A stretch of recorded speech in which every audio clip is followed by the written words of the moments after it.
मालवा के सभी दादा और दादियों को, अरे दादियों नहीं, सभी दादा और भाभीयों को जय श्री कृष्णा।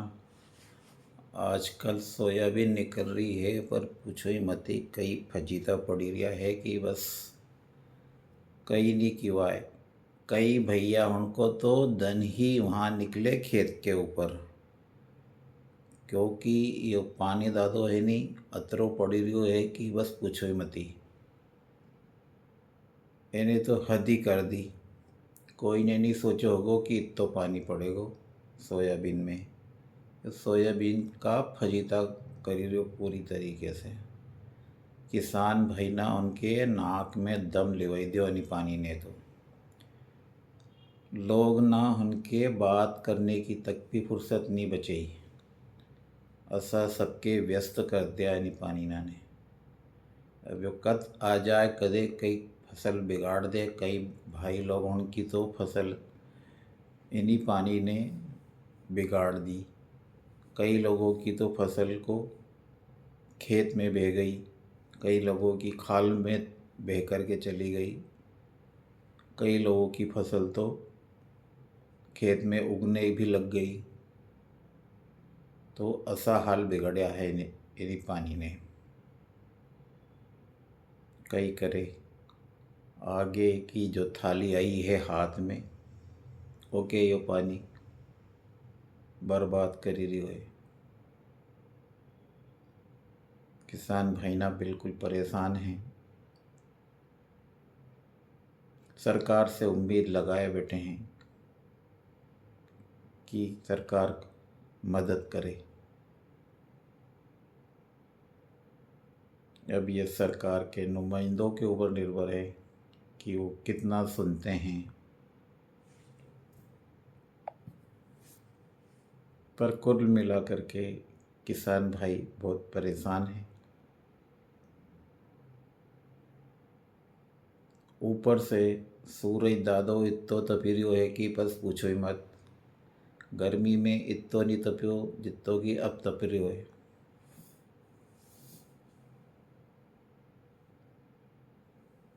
सावन महीना में तो ठंडी हो जाए, परंतु अब के पता नहीं सावन में वो रिमझिम की बारिश भी पता नहीं कहाँ गायब थी। ना तो कोई ठंडी हुई, सावन में ठंडी भी नहीं हुई, ना कोई भादों में हुई। अभी भी तो तपे है कि बस बर्दाश्त से बाहर है। सही तावड़ा में काम करना पड़ी रही हमारा किसान भाई ना उनके। कुछ जेके कारण भी अभी बीमार भी होगा बहुत सारे लोग।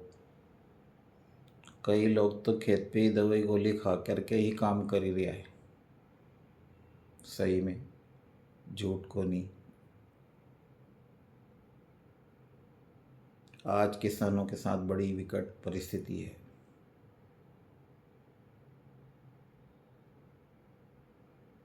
कई हमारी माताएं बहनें बीमार होते हुए भी खेतों पे जा रही है। फसल को अवेरना बहुत ज़रूरी है। 8-15 दिन की ये मजदूरी है, इसके बाद में फिर मजदूरी के भी टोटे पड़ेंगे। तो बीमार लोग भी काम करने के लिए जा रहे हैं। दोस्तों, आज जब बीमारी का उल्लेख निकला है तो मेरे दिल में बात आई है कि बीमारी बनती कहाँ से है और कैसे बनती है और इससे हम लोग कैसे बच सकते हैं। जब बच्चा जन्म लेता है उससे 14 साल तक का जो समय होता है, उस समय में उसके शरीर में कफ की मात्रा ज़्यादा रहती है। जब शरीर में कफ की मात्रा ज़्यादा रहती है तो उसको नींद भी ज़्यादा आती है। आपने देखा होगा 1 वर्ष तक के बच्चे लोग 24 घंटे में से 18 घंटे सोते हैं। 6 घंटे जगते हैं। जैसे जैसे बढ़ते ही उम्र बढ़ती है, बच्चे बड़े होते हैं, उनकी नींद कम होती जाती है। फिर वो इतना नहीं सोते जितना कि पहले साल सोते थे। उनके शरीर में कफ की मात्रा धीरे धीरे सने सने कम होती जाती है, और कफ ही वृद्धि का कारण है। इसी कारण आपने देखा होगा कि बच्चों में वृद्धि ज़्यादा होती है। 14 साल की उम्र तक वो लगातार बढ़ते रहते हैं। शरीर में कफ का होना भी ज़रूरी है। कफ से ही शरीर की वृद्धि होती है। जिस बच्चे के शरीर में कफ की यदि भी कमी रहती है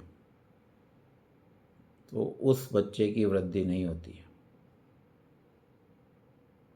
जो माता बहनें हैं जो दूध पिलाती है बच्चों को, उन्हें विशेष ध्यान देना चाहिए कि बच्चों को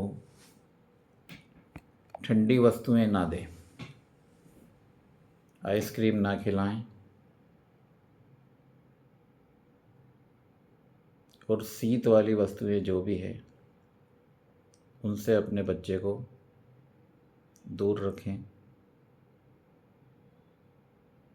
रबड़ी ना खिलाएं।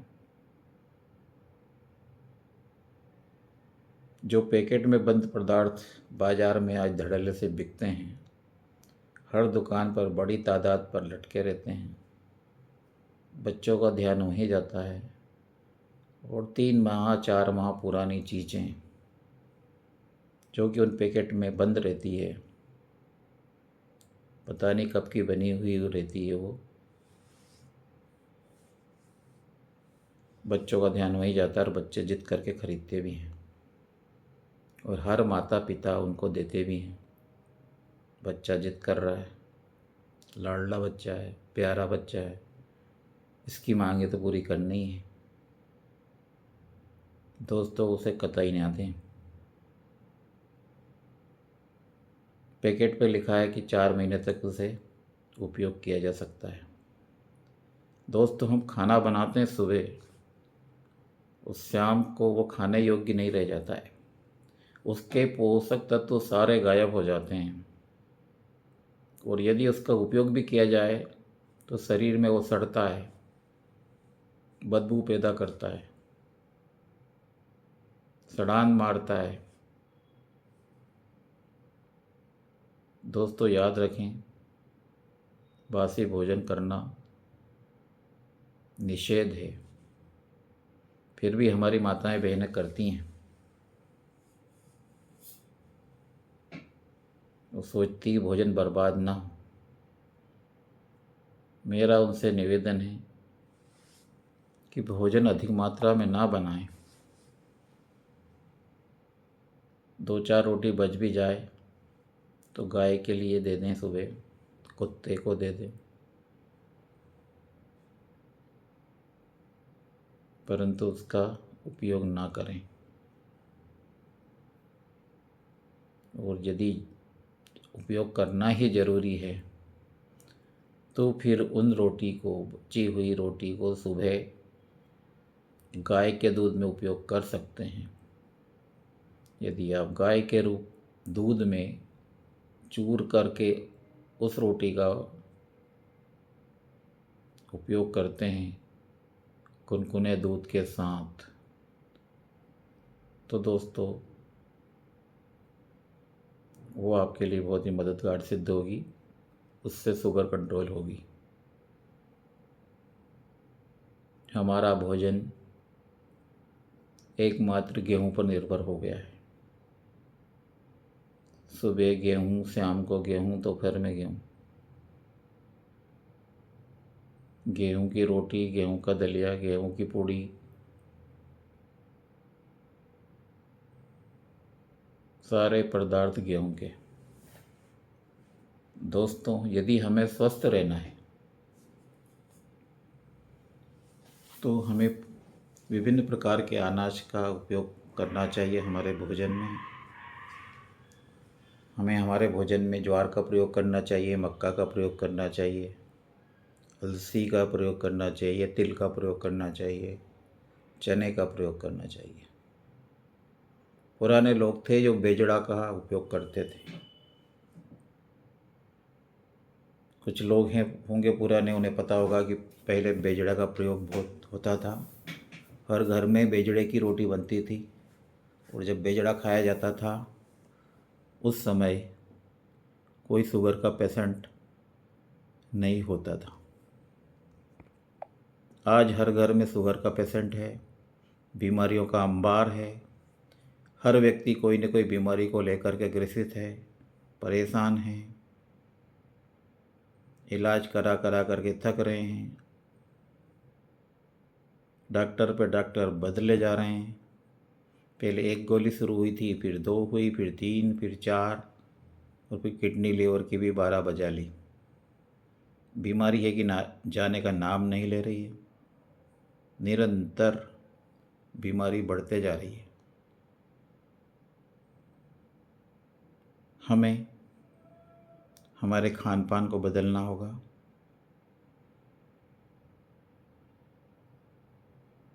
हमारी जीवन शैली बदलना होगी। बाज़ार में बिकने वाला खाद्य पदार्थ जिसको विदेशों में गधे घोड़े भी नहीं खाते हैं, हिंदुस्तान में वही तेल धड़ल्ले से बिक रहा है और नामी गिरामी कंपनियां उस तेल को अपने तेल में मिला करके आपको अपने ब्रांड के रूप में बेच रही हैं और आप लोग बड़े प्यार से ब्रांडेड तेल के नाम से उस सड़े गले तेल का उपयोग कर रहे हैं,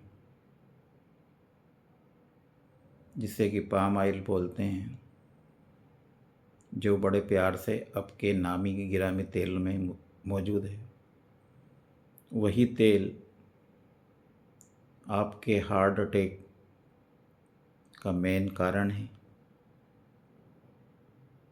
जो कि छोटे छोटे नौजवान बालकों को, जिनकी उम्र 17 साल 18 साल है, उन लोगों को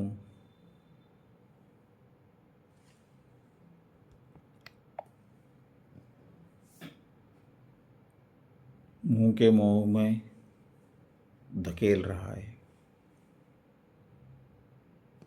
दोस्तों, ये हमारी नैतिक जिम्मेदारी है। भगवान ने 2 आँखें दी है, कुछ थोड़ा बहुत ज्ञान भी दिया है। हम उन ब्रांडेड वस्तुओं के ऊपर जो लिखा रहता है उसको पढ़ें, उसकी कोशिश करें और लैब में उसको चेक करवाएं कि वास्तव में ये क्या है। दोस्तों, नामी गिरामी कंपनियों के सड़े गले तेल से बचें, जो कि अपने हार्ट को नुकसान पहुंचा रहे हैं। मुझे याद नहीं आ रहा है, परंतु एक अनुसंधान निकला था,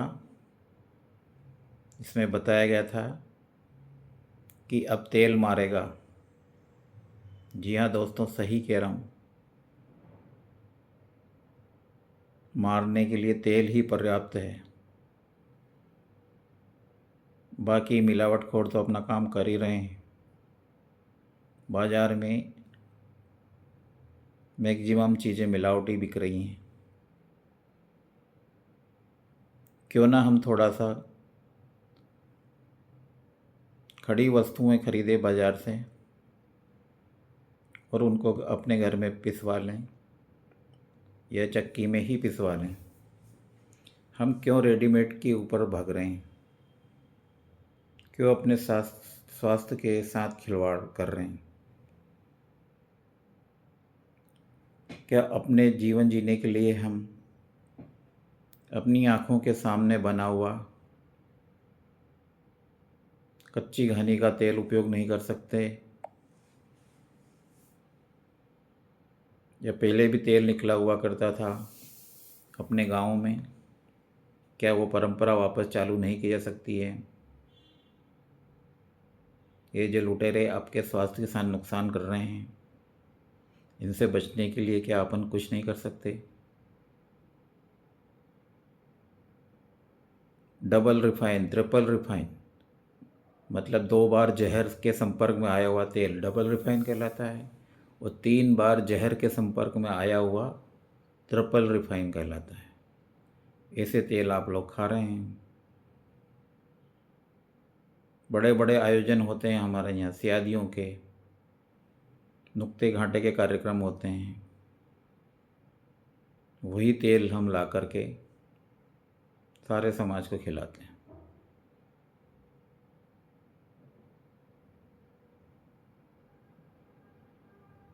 वही मावा बाजार से ला करके बड़े तादाद के ऊपर मिठाइयाँ बनती है। अभी दीपावली आने वाली है, आपको जितना चाहे उतना का ऑर्डर दे दो, आपको वो चीज़ मिल जाएगी। जितना हमारे देश में मावा की खपत है, जितने हमारे देश में दूध की खपत है, उस खपत का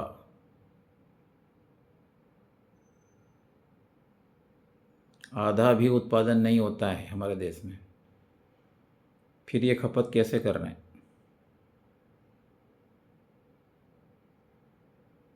कहाँ से पूर्ति हो रही है?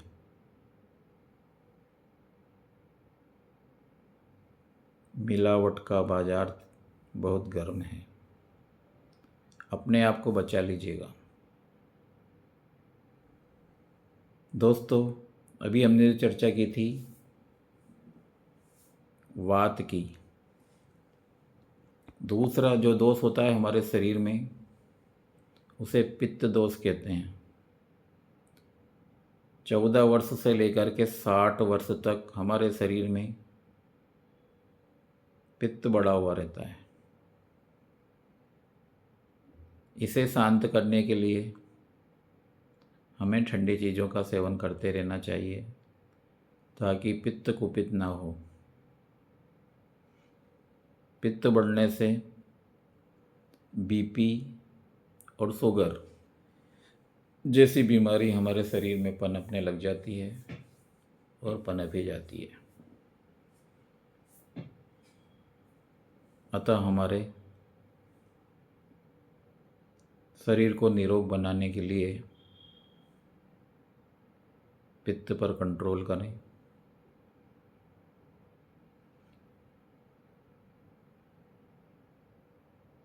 तीसरा बड़ा जो दोष होता है,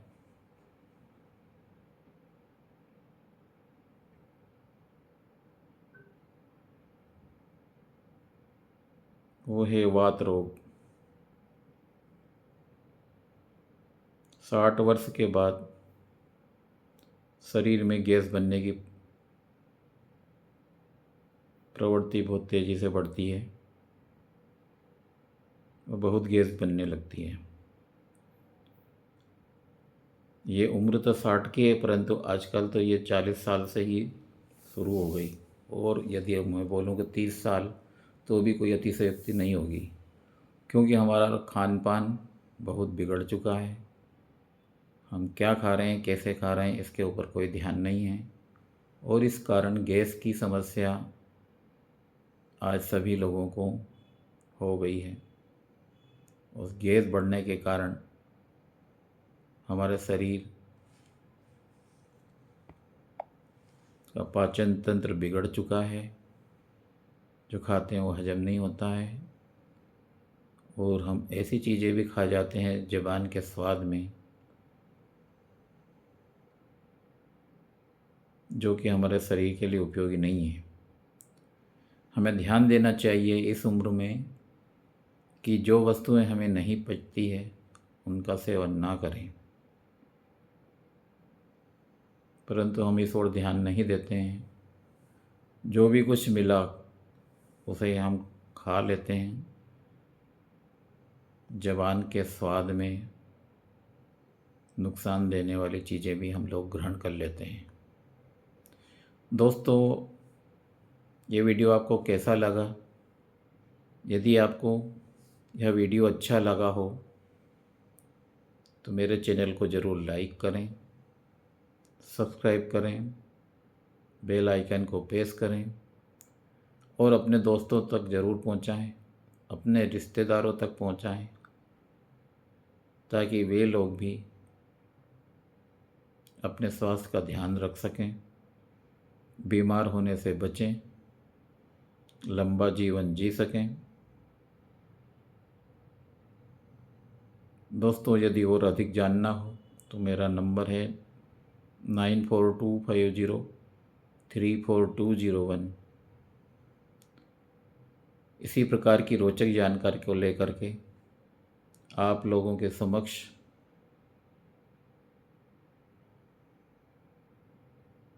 मैं आता रहूँगा, आप लोगों की सेवा करता रहूँगा, मार्गदर्शन देता रहूँगा। चाहूँगा कि इस वीडियो को और लोगों तक भी आप प्रेषित करें, भेजें। आपसे यही आशा है। मिलते हैं अगले वीडियो में। अपना ख्याल रखिएगा। अपने तेल जो भी के आप उपयोग कर रहे हैं उसे बदलिएगा। अच्छे तेल के लिए संपर्क करिएगा। नंबर मेरा 9425034201 है। हम चाहते हैं कि सब लोग निरोगी रहें, स्वस्थ रहें, मस्त रहें। मिलते हैं अगले वीडियो में। सभी को जय श्री कृष्णा, जय श्री कृष्णा, जय श्री राम।